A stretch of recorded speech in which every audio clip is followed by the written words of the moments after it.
front of me here is Les White, who's the Executive Director for Chancellor Feaster, who you all know, and David Salazar, who's the Director of Facilities Planning and Development at California State University, representing the CSU campus. Lieutenant Colonel Bill Jones is the Director of the Office of Base Realignment and Closure, otherwise known as BRAC, who's been a really wonderful person to be able to move a lot of the federal bureaucracy to get buildings transferred. And Gail Youngblood, who's who's the Chief Environmental Office person, the coordinator with BRAC. And then after we have these presentations, we'll open it up to Q&A from the public. I'd like now to begin, before I introduce Les White, is to call upon Chancellor Feaster. He has been the host of today's meeting since when we brought it to Santa Cruz County. We wanted to show that this is not just something that's happening on the other side of the bay. It is unrelated to you, the residents of this county. And so, as a great university in your county, and as a university has a piece of real estate before it, or I asked Carl if he would, Chancellor Feaster, if he would co-sponsor and co-host this, and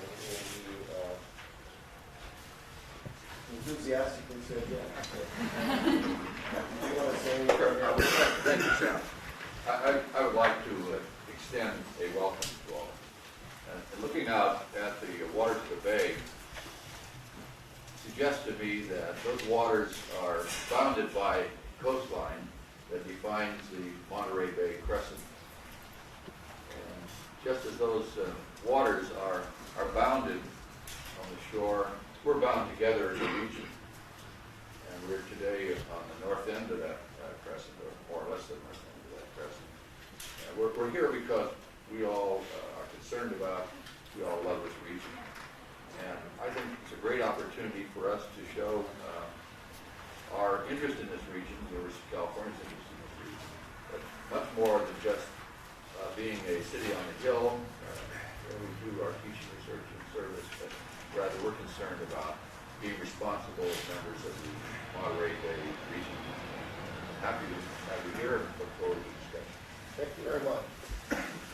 John, could you give us an overview of the reuse plan, of how it was adopted, what the ingredients are, and where you are in the kind of the reuse process?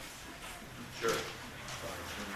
What you don't realize is sometimes you do that when you're making your comments and actually explaining to you much of the plan. And I find myself usually when I follow Sam Farr that I'm trying to pick up pieces because he's usually done the heart of the issue. And I think that stands to reason because he and Leon Panetta have lived with this more than probably anyone and have had more influence in terms of making things happen on the base. Luckily, I brought for you a map. The map is available up here in front if you don't have one. It's a draft land use concept, and I emphasize draft. This is what's being worked on currently on the base with our planning consultants. We started an environmental review process on this plan, and it's anticipated that by the middle of the year, barring unknown or unforeseen circumstances, this plan could be adopted or something very close to it, and be the foundation then for activities on the base.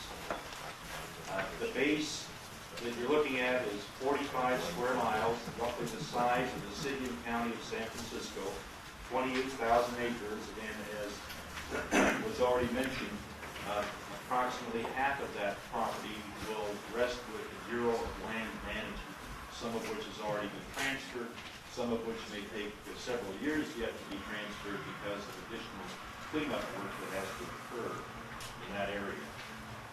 The mission of the Port Ord Reuse Authority essentially is to prepare, adopt, enhance, and help implement the reuse plan on the base. But make no mistake about it, the real prime players in terms of actually doing development activity, actually preserving the open space on the base, running the educational institutions are Monterey County, Marina, Seaside, University of California, CSUMD, the Bureau of Land Management, State Parks, and last but not least, because they'll definitely still have a presence, the Army.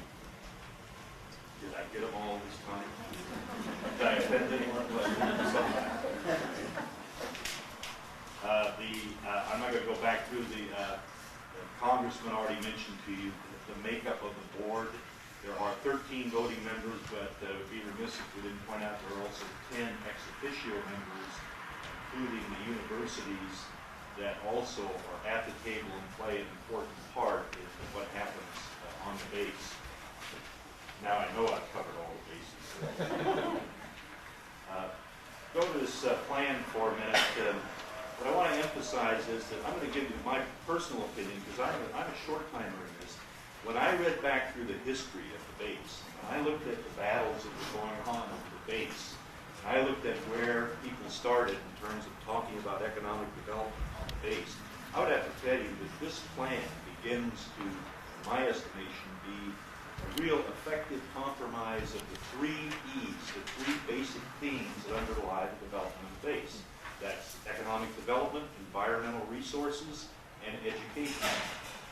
And this plan represents 70%, essentially 70% open space uses when you look at State Parks Land, Bureau of Land Management, and you look at the other active recreation park uses that will be on the base. Of the 28,000 acres, roughly 3,500 acres will be for private development on privately owned lands. And if you look at the map, that's basically the areas that show up in pink, orange, and purples. The pinkish reddish area will be your industrial, commercial areas. The orange areas are basically housing areas, with those up by Marina being primarily existing housing. Existing housing on the base constitutes some 6,500 units, 2/3 of which will be saved and rehabilitated. Currently, we're working on a program to lease some of that housing from the Army and to get it into the hands of Marina and developers to rehab it before it deteriorates anymore. Some people say that that housing, when it's left locked up, will deteriorate at 15-20% per year. And judging from walking inside the housing, that's true.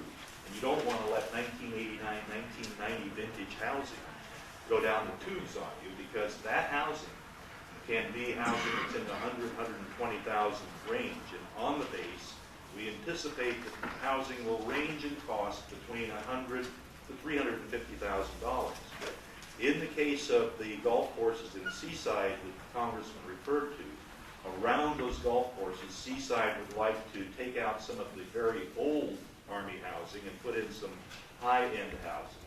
And then in Marina, where you have some existing units, you'd have some of the 100,000, 120,000 lease for sale housing.